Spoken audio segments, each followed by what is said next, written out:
Wali Kota Sukabumi Ahmad Fahmi meresmikan langsung pedestrian ruas Jalan Bayangkara, Kecamatan Gunung Puyuh, Kota Sukabumi. Terdapat 5 titik lokasi pedestrian yang terkoneksi satu sama lain pada ruas jalan protokol Kota Sukabumi yang telah rampung dibangun. Kegiatan peresmian tersebut dilakukan di halaman PDAM Kota Sukabumi. Adapun kelima ruas pedestrian pada jalan protokol Kota Sukabumi, yaitu Jalan Sudirman, Jalan Veteran, Jalan Arif Rahman, Jalan Arif Rahman Hakim, dan Jalan Bayangkara, serta Jalan Siliwangi. Sejak diresmikan, kelima pedestrian tersebut mulai dibuka untuk umum. Dalam keterangannya, Fahmi berharap agar sejumlah ruas pedestrian itu bisa dimanfaatkan untuk warga yang hobi jalan kaki. Selain menyehatkan, juga mengandung unsur rekreasi yang bisa dinikmati selama perjalanan.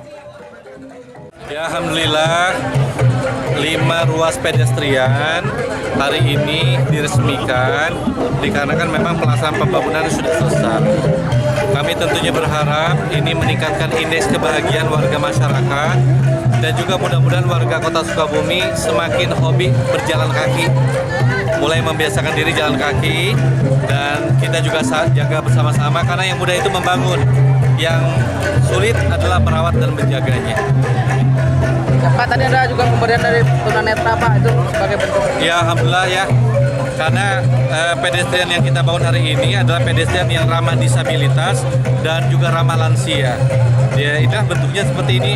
Mudah-mudahan bisa dimanfaatkan dengan baik, dengan benar oleh teman-teman disabilitas ataupun para lansia. Sementara itu, Kepala Dinas PUTR Kota Sukabumi Sony Hermanto mengatakan penataan pedestrian Kota Sukabumi pada tahun 2023 ini merupakan penataan terpanjang. Dirinya juga menambahkan terdapat 8.000 meter pedestrian yang ditata pada tahun 2023. Selain itu, dirinya juga menegaskan bahwa penataan pedestrian Kota Sukabumi pada tahun ini sudah selesai seluruhnya. Ya, saya kira bahwa penataan pedestrian tahun ini adalah penataan terpanjang sepanjang penataan pedestrian yang pernah dilakukan di kurun waktu 5 tahun terakhir.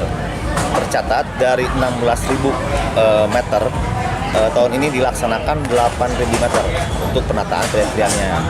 Dan kemudian juga kita berharap bahwa apa yang sudah kita lakukan bersama-sama bisa menjadikan kebermanfaatan, bisa memberikan kebermanfaatan kepada masyarakat. Ya, kita memberikan juga sarana untuk pejalan kaki sehingga menjadi area destinasi wisata yang murah untuk masyarakat. Iya, dengan diresmikannya penataan pedestrian ini, semua pekerjaan sudah dilaksanakan 100%. Tinggal sekarang adalah masa pemeliharaan selama 6 bulan. Selama 6 bulan ke depan masih dalam masa pemeliharaan penyedia jasa. Terkait sumber daya, diketahui bahwa sumber dana dibagi menjadi 2, yaitu bantuan keuangan Provinsi Jawa Barat dan dari APBD Kota Sukabumi tahun 2023. Dari Kota Sukabumi, Sofwan Julpikar dan tim liputan MGS TV melaporkan.